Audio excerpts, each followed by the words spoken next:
Dear student, मैं श्रद्धा inter college से इस्लाम sir आज आप लोगों को प्रकाश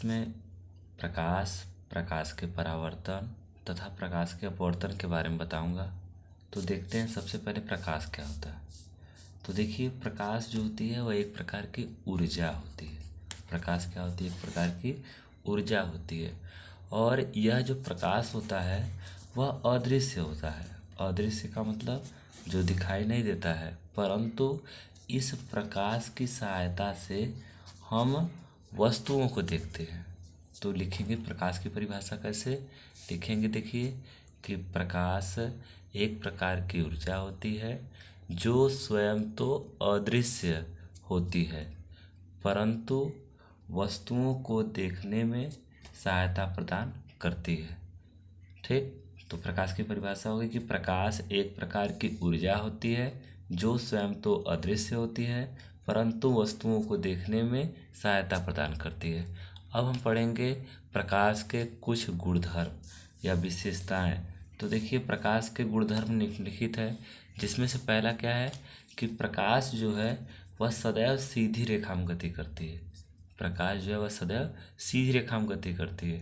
ठीक, और निर्वात में प्रकाश की जो चाल होती है वह 3×10⁸ मीटर प्रति सेकेंड होती है। निर्वात प्रकाश की चाल कितनी? 3×10⁸ मीटर प्रति सेकेंड होती है। और दृश्य प्रकाश का तरंग दैर्ध्य 39 एंगस्ट्रॉम से 78 एंगस्ट्रॉम तक होता है।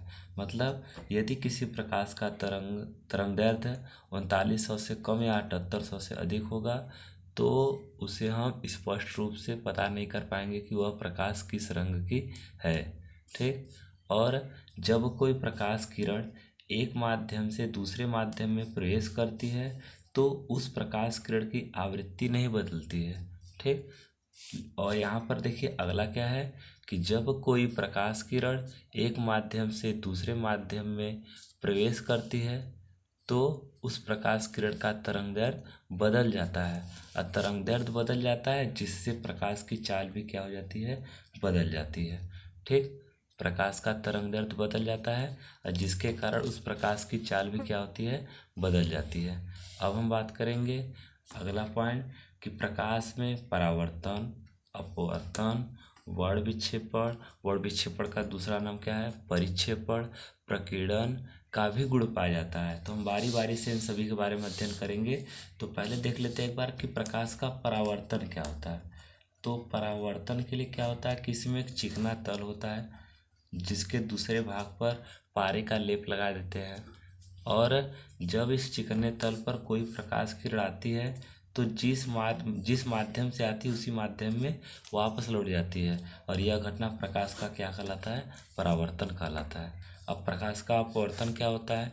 तो जब प्रकाश किसी पारदर्शी प्लेट पर आपतित होती है तो अपवर्तन के पश्चात वह अपने मार्ग से विचलित हो जाती है, या निर्गत प्रकाश किरण अपने मार्ग से विचलित हो जाती है। विचलित होना मतलब टेढ़ा हो जाना, और यह घटना प्रकाश का क्या कहलाता है? अपवर्तन कहलाता है। वर्ण विक्षेपण किसे कहते हैं? यह मान लेते हैं कोई प्रिज्म है और जब किसी प्रिज्म से सूर्य का श्वेत प्रकाश किरण गुजरता है तो 7 रंग की कुछ रंगीन पट्टियां दिखाई देती हैं।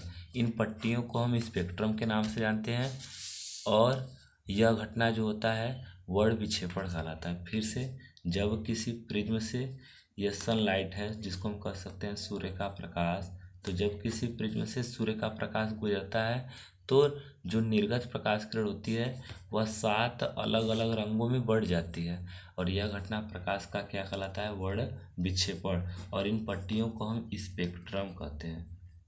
ठीक, जैसे इंद्रधनुष का बनना वर्ण विक्षेपण के कारण होता है। ठीक, तो देख लेते हैं हम प्रकाश का परावर्तन क्या होता है। तो प्रकाश के परावर्तन के लिए हम सबसे पहले देखते हैं कि प्रकाश के परावर्तन की परिभाषा।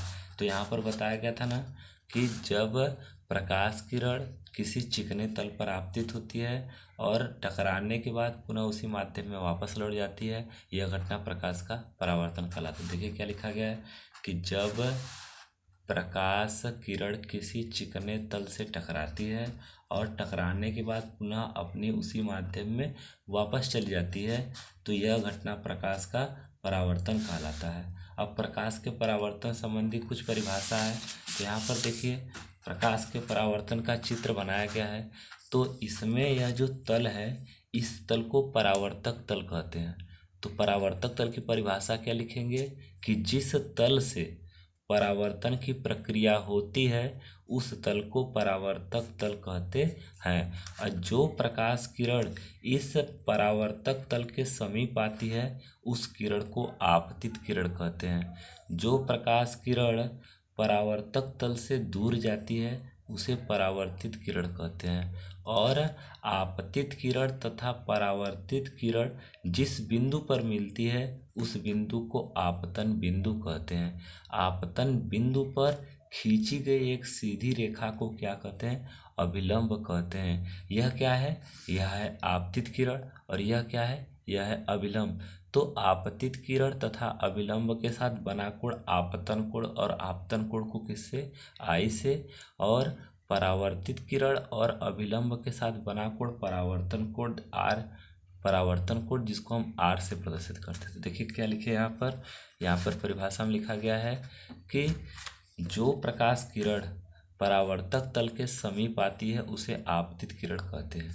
तो यह प्रकाश किरण है, यह प्रकाश किरण देखिए परावर्तक तल के समीप आ रही है, इसलिए इसको हम क्या कहेंगे? आपतित किरण। जो प्रकाश किरण परावर्तक तल से दूर जाती है उसे परावर्तित किरण कहते हैं। तो देखिए यह प्रकाश किरण जो है वह टकराने के बाद परावर्तक तल से दूर जा रही है, इसलिए इसे परावर्तित किरण कहेंगे। और तथा जिस तल से परावर्तन की क्रिया होती है उस तल को परावर्तक तल कहते हैं। तो यहाँ पर देखिए एक तल है ना, और इसी तल से परावर्तन की क्रिया होती है, इस तल को हम क्या कहते हैं? परावर्तक तल कहते हैं। ठीक, अब बात करेंगे कि आपतित किरण तथा परावर्तित किरण परावर्तक तल के जिस बिंदु पर मिलती हैं उसे आपतन बिंदु कहते हैं। तो यहाँ पर देखिए यह हो गया आपतित किरण, यह हो गया परावर्तित किरण।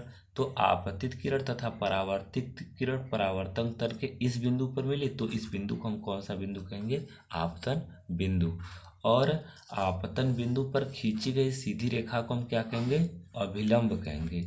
यह अभिलंब हो गया, और इसी अभिलंब के साथ आपतन कोण तथा परावर्तन कोण बनता है। आपतन कोण के लिए आपतित किरण और परावर्तन कोण के लिए परावर्तित किरण लेंगे। यहाँ पर देखिए लिखा गया है कि आपतित किरण तथा अभिलंब के साथ बना कोण आपतन कोण आई और परावर्तित किरण तथा अभिलंब के साथ बना कोण परावर्तन कोण आर कहलाता है। ठीक, तो यह देखिए आपतित किरण है तो आपतित किरण और अभिलंब है, इनके साथ बना कोण आपतन कोण जिसको किससे? आई से। और परावर्तित किरण और यह अभिलंब है, इसके साथ बना कोण परावर्तन कोण जिसको किससे? आर से। एक बार चित्र देखिए ध्यान से, देखिए फिर से कि जो प्रकाश किरण तल के समीप आती है, परावर्तक तल के समीप आती है उसे आपतित किरण कहते हैं। जो प्रकाश किरण परावर्तक तल से दूर जाती है उसे परावर्तित किरण कहते हैं। और जिस तल से परावर्तन की क्रिया होती है उस तल को परावर्तक तल कहते हैं। आपतित किरण परावर्तित किरण आपतन बिंदु के जिस बिंदु पर मिलती है या काटती है उसे हम आपतन बिंदु कहते हैं। ठीक ना। आपतन बिंदु पर एक सीधी रेखा खींची जाती है उसे अभिलंब कहते हैं। और आपतित किरण और अभिलंब के साथ बना कोण आपतन कोण जिसको आई से, और परावर्तित किरण और अभिलंब के साथ बना कोण परावर्तन कोण जिसको किससे? आर से प्रदर्शित करते हैं। अब हम पढ़ेंगे प्रकाश के परावर्तन के नियम के बारे में। तो देखिए यह प्रकाश के परावर्तन के नियम का चित्र है। तो इसमें देखिए प्रकाश के परावर्तन के दो नियम होते हैं। तो यहाँ पर हम मान लेते हैं यह परावर्तक तल है, यह आपतित किरण है, यह परावर्तित किरण है, और यह आपतन बिंदु पर खींचा गया अभिलंब है। तो देखिए आपतित किरण, परावर्तित किरण और आपतन बिंदु पर खींचा गया अभिलंब तीनों एक ही तल में है। तो पहला नियम हो गया। तो लिखेंगे क्या कि प्रकाश के परावर्तन के निम्नलिखित दो नियम होते हैं। पहला नियम क्या है कि आपतित किरण, परावर्तित किरण तथा आपतन बिंदु पर खींचा गया अभिलंब तीनों एक ही तल में होते हैं। एक ही तल मतलब देखिए यह ऊपर वाले ही तल में है ना, तो या तो बस ऊपर तल में रहेंगे या तो नीचे तल में रहेंगे। तो पहला नियम है कि आपतित किरण, परावर्तित किरण तथा आपतन बिंदु पर खींचा गया अभिलंब तीनों एक ही तल में होते हैं। और दूसरा क्या है कि आपतन कोण का मान सदैव परावर्तन कोण के मान के बराबर होता है, अर्थात आपतन कोण आई बराबर परावर्तन कोण आर। ठीक, तो अगली वीडियो में हम इसके बाद देखेंगे।